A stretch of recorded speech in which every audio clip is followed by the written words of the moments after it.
बीच TMC संसदीय दल की बैठक में बोली ममता बनर्जी, एनडीए सरकार अवैध रूप से बनी है, एनडीए सरकार को बधाई नहीं दूंगी, ममता बनर्जी की ओर से ये कहा गया है। तो मतलब कुल मिलाकर ममता बनर्जी अब इस पूरे मामले पर मुखर होती हुई नजर आ रही है। उनकी तरफ से कहा गया कि ये सरकार टिकने नहीं वाली है और इस बीच ये बड़ा बयान उनका। नीतीश कुमार जो पिछले साल विपक्षी गठबंधन इंडिया के सूत्रधार थे, वो अब एनडीए के किंगमेकर कैसे बन गए हैं, ये भी आपके लिए जानना जरूरी है। तो ये देखिए महत्वपूर्ण जानकारी आपके लिए। जून 2023 विपक्षी गठबंधन के सूत्रधार, इंडिया के सूत्रधार, पटना में विपक्षी दलों की जो पहली बैठक हुई उसमें नीतीश कुमार की अगुवाई में ये बैठक हुई। जुलाई 2023 की बात करें तो बेंगलुरु में विपक्षी दलों की बैठक हुई। गठबंधन के नाम से हालांकि नीतीश नाराज थे, इंडिया गठबंधन जो नाम रखा गया उस पर उन्हें आपत्ति जरूर थी। लेकिन आगे बढ़ते हुए अगस्त 2023 की बात करें तो मुंबई में विपक्षी गठबंधन की बैठक हुई। संयोजक न बनाए जाने से नीतीश कुमार की जो नाराजगी की खबरें थी वो सामने आई। दिसंबर 2023 में दिल्ली में विपक्षी गठबंधन की बैठक हुई। कांग्रेस के रवैये से नीतीश कुमार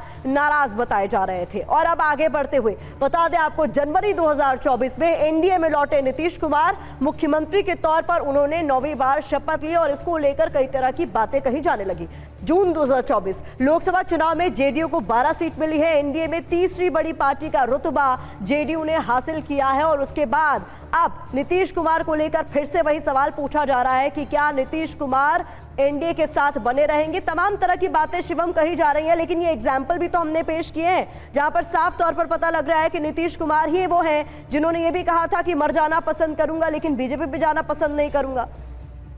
हाँ, लेकिन अगर इस आधार पर देखा जाए तो मुझे लगता है कि जो सामने हमारा दल है उसमें तो जो जितनी पार्टियां हैं वो एक दूसरे से इतने गठबंधन कर चुकी हैं और इतनी गालियां दे चुकी हैं कि इस देश में तो कोई पार्टी अब उनके पास गठबंधन करने के लिए बची नहीं, विदेशी करना पड़ेगा। क्या यही समाजवादी पार्टी वाले नहीं है कि पहले एक बार बहन जी के साथ चले गए, फिर उसके बाद एक बार कांग्रेस के साथ चले गए, फिर उसके बाद ये आकर ये कहने लगे अखिलेश यादव जी का ऑन रिकॉर्ड स्टेटमेंट में जिसमें उन्होंने कहा कि बहुत तेज पार्टी है कांग्रेस वाले, इनसे गठबंधन मत करना, इनको वोट मत दे देना। क्या उन्हीं के साथ नहीं है? क्या वही आरएलडी के साथ और फिर बाद में अलग नहीं चले गए? क्या यही कांग्रेस नहीं है कि साथ लड़के अलग नहीं लड़े? क्या यही आम आदमी पार्टी नहीं है जिसकी पैदाइश ही कांग्रेस के खिलाफ हुई है? क्या यही टीएमसी नहीं है जिस पे यही ममता बनर्जी नहीं है जिनको लेफ्ट के गुंडों ने पीटा और फिर उसी के बाद साथ में है? क्या यही लेफ्ट नहीं है जिससे अलग होकर कांग्रेस लड़ी और फिर आज साथ में लड़ रहे हैं? तो मैं मानता हूं कि जिस तरह की स्थितियां हैं वो अच्छे तरीके से भाटी जी भी जानते हैं। और उन्होंने कहा कि हमने तो ऐसा भी देखा है कि आदरणीय प्रधानमंत्री जी ने लोगों का कॉलर पकड़कर बाहर कर दिया। जिन लोगों ने मंच पर अपने पिता से बदतमीजी कर दी हो और पिता को यहां तक कहना पड़ गया हो कि अपने जीते जी किसी बेटे को मुख्यमंत्री किसी ने नहीं बनाया, मैंने बनाया, वो भाषण ना दे तो ज्यादा बेहतर है। और जहां तक बात कोएलिजन में दिन रात इनके डंडे बजते थे जी।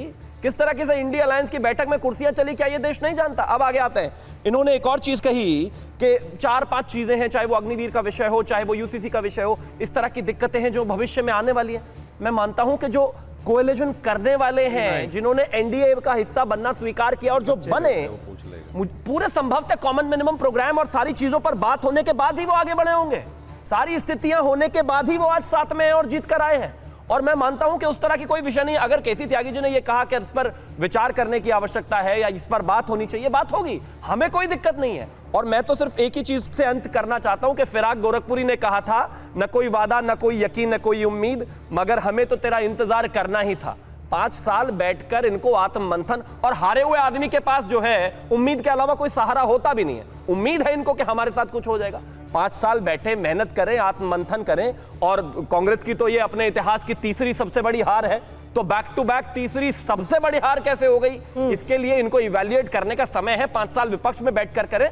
हमारी जो सीटें कम हुई हैं हम भी आत्ममंथन करेंगे उसमें, लेकिन जनता की सेवा करते हुए प्रधानमंत्री, तीसरी बार प्रधानमंत्री बनने के बाद आत्ममंथन करेंगे। जो विपक्ष में थे वो अपनी तीसरी सबसे बड़ी हार लेकर विपक्ष में बैठकर ही आत्ममंथन करेंगे। ये फर्क है। मैंडेट आप लोगों को नहीं मिला, इस बात का जिक्र बार बार किया जा रहा है अनिल, और कुल मिलाकर यहाँ पर यह भी कहने की कोशिश की जा रही है जब मौका था तब तक संयोजक बनाना भी आप लोगों ने जरूरी नहीं समझा नीतीश कुमार को, और आप डोरे डाले जा रहे हैं। इसके पीछे क्या वजह है? आप लोग क्यों अस्थिर करना चाहते हैं अभी जो सरकार गठन होने वाली है उसको? देखिए, जो डोरे डालने वाली बात है उसका तो मैंने जवाब दिया कि वो बातें क्यों आ रही हैं जो पब्लिक डोमेन में। जहां तक, क्योंकि मैं जेडीयू के सहयोगी को सुन रहा था, वो कह रहे थे कि हमें अब साथ रहना है। देखिए, साथ रहने में और आप एक फोटो दिखा रहे हैं, साथ रहने में और पैरों में रहने में बड़ा अंतर है। नीतीश जी बहुत वरिष्ठ नेता हैं, भारतीय राजनीति के बहुत वरिष्ठ नेता है, हमें भी हल्का लगता है। नीतीश जी की और मोदी जी की उम्र मैं समझता हूँ लगभग बराबर ही है, और खैर उनका विषय है, लेकिन हम लोग आहत हैं इस बात से कि नीतीश जी को इतना झुकना पड़ रहा है पद के लिए। जहां तक बात है किसने क्या कहा उसको छोड़ देते हैं, क्योंकि जनता भी इस बात से नहीं मायने रखती, उनके लिए भी जरूरी है कि कौन क्या करने वाला है। देखिए ये बात तो सत्य है कि जातीय जनगणना जब नीतीश जी प्रदेश में करा रहे थे तो भारतीय जनता पार्टी वाले इनके खिलाफ सुप्रीम कोर्ट में एफिडेविट देके आए थे कि भाई इनको अधिकार नहीं बनता, ये तो इनके डोमेन में ही नहीं आता। हाईकोर्ट में इन्होंने विरोध किया था। तो शिवम भाई को ये स्पष्ट करना पड़ेगा कि आज जातीय जनगणना कराने के पक्ष में है या नहीं है।